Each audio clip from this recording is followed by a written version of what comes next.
Hello everyone, कैसे हैं आप सब। स्वागत है आपका नॉलेज मास्टर क्लास चैनल में। मेरा नाम है शुभम और आज उत्तराखंड के इतिहास को आगे बढ़ाते हुए एक और वीडियो मैं आपके लिए लेकर आया हूं।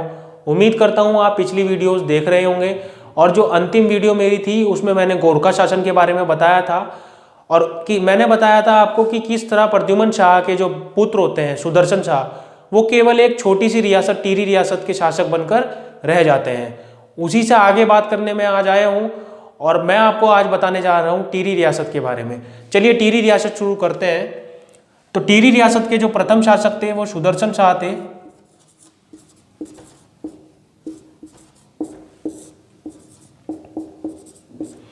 जिनका कार्यकाल 1816 ईस्वी से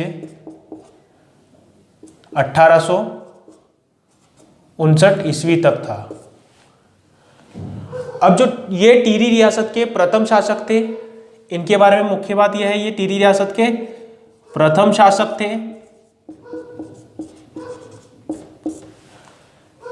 इन्होंने अपनी राजधानी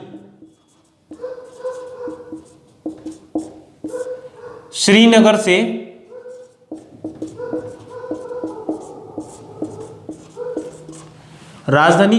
से टिहरी स्थापित की।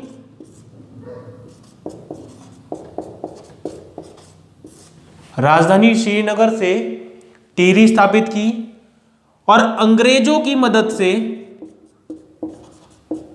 अंग्रेजों की सहायता से सत्ता यानी कि अपनी गद्दी पुनः प्राप्त की। इनके बारे में मुख्य बात है कि ये प्रथम शासक थे टिहरी रियासत के। अगली बात मैंने आपको बताई, राजधानी जो है श्रीनगर से टिहरी स्थापित की। उसके बाद मैंने आपको बताया अंग्रेजों की सहायता से सत्ता पुनः स्थापित प्राप्त की। उसके बाद जो अगला मुख्य बात है, इन्होंने 1857 की क्रांति में 1857 की क्रांति में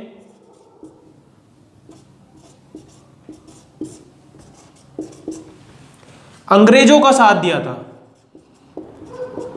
अंग्रेजों का साथ।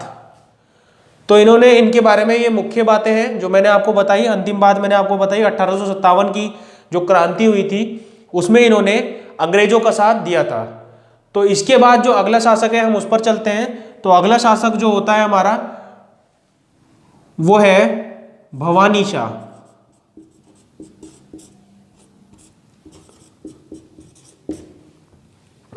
भवानी शाह की बात करें तो इसका कार्यकाल 1859 से 1871। भवानी शाह का कार्यकाल 1859 से 1871 होता है और इसकी जो मुख्य बात है वो यही है कि ये सुदर्शन शाह का जो है पुत्र होता है और साथ में उत्तराधिकारी भी होता है।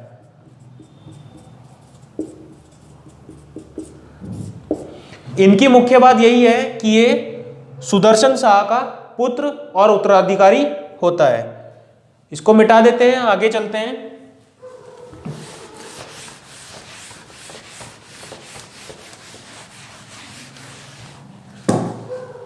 आगे बात करें तो भवानी शाह के बाद जो अगला शासक होता है वो होता है प्रताप शाह।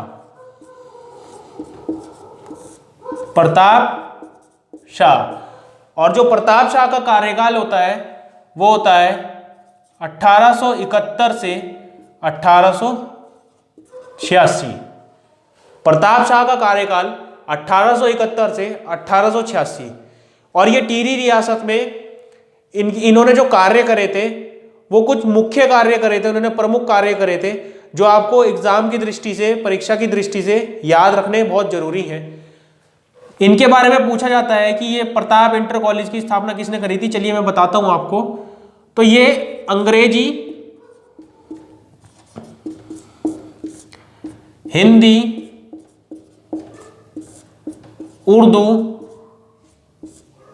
संस्कृत, फारसी इन सभी भाषाओं के ज्ञाता थे। इन सभी भाषाओं के ज्ञाता थे। आगे बात करूं तो इन्होंने प्रताप स्कूल की स्थापना की थी।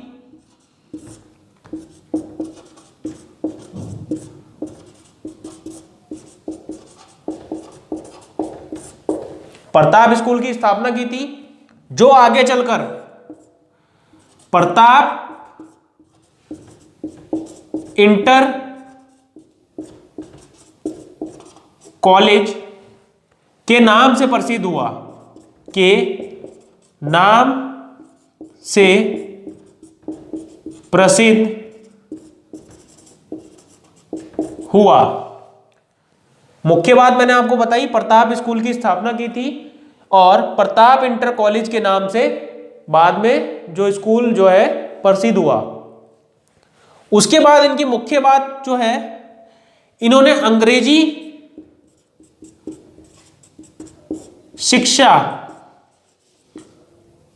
अंग्रेजी शिक्षा देना प्रारंभ किया।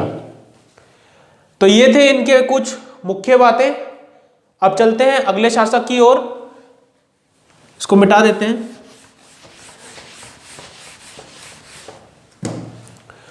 अब प्रताप शाह के बाद जो अगला शासक होता है वो होता है कीर्ति शाह। प्रताप शाह के बाद जो अगला शासक है वो है कीर्ति शाह,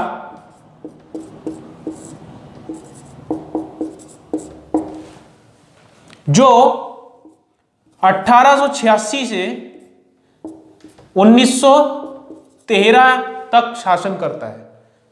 1886 से 1913 तक शासन करता है। इन्होंने संरक्षण समिति के अधीन कार्य किया। संरक्षण समिति के अधीन कार्य, तो इन्होंने संरक्षण समिति के अधीन कार्य किया। और इस समिति में मैं आपको बता दूं, इनके साथ केवलराम रतुड़ी, विशेश्वर दत्त सकलानी और शिवदत्त डंगवाल जी भी थे। और आगे बात करूं तो इन्होंने कीर्तिनगर की स्थापना की थी। कीर्तिनगर की स्थापना की थी, जिसका वर्तमान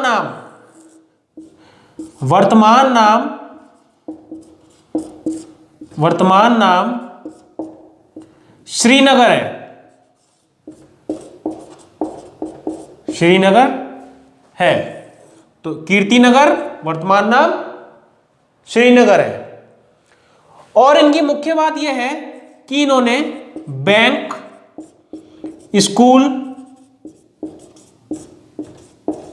तथा सड़कों, तो इन्होंने बैंक, स्कूल तथा सड़कों का भी निर्माण कराया था।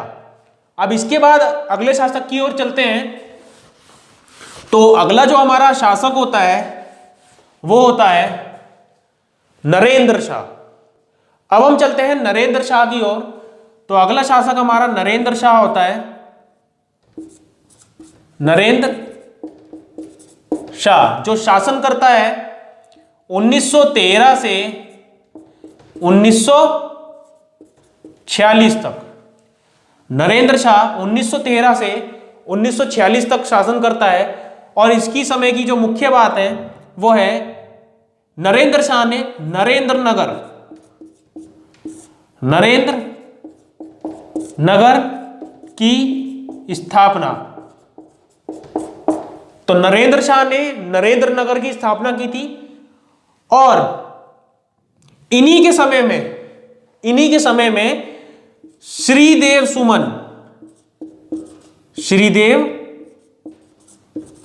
सुमन ने टिहरी प्रजामंडल आंदोलन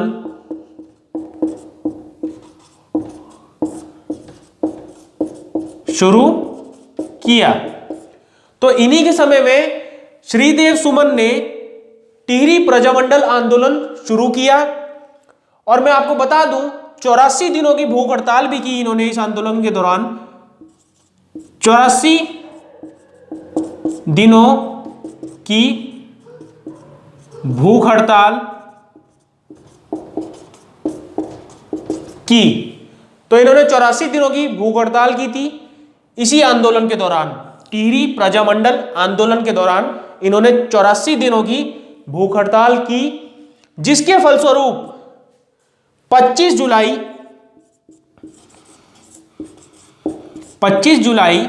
1944 को इनकी मृत्यु हो जाती है। इनकी मृत्यु हो गई।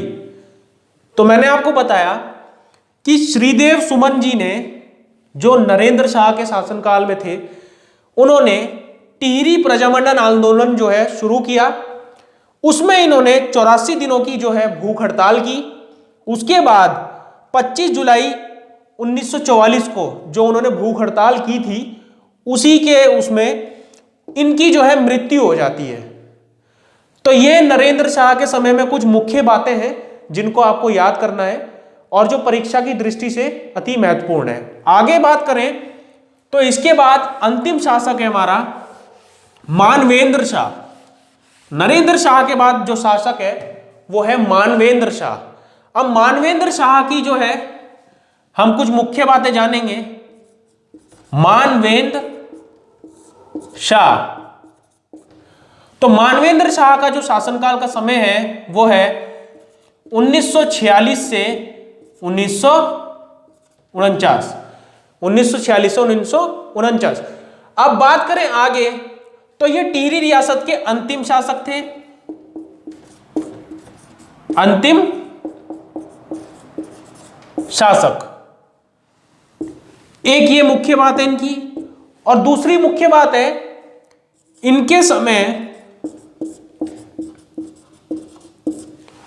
जो प्रजामंडल आंदोलन था, प्रजामंडल आंदोलन वो तीव्र हुआ।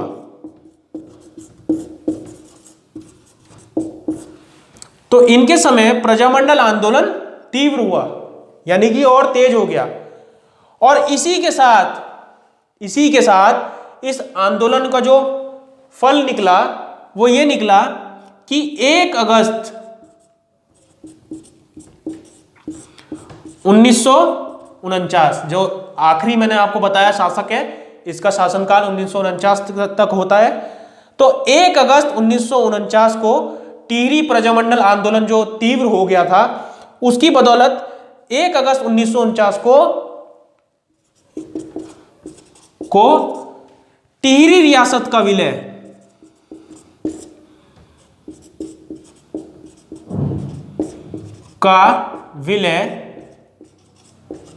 उत्तर प्रदेश के साथ हुआ।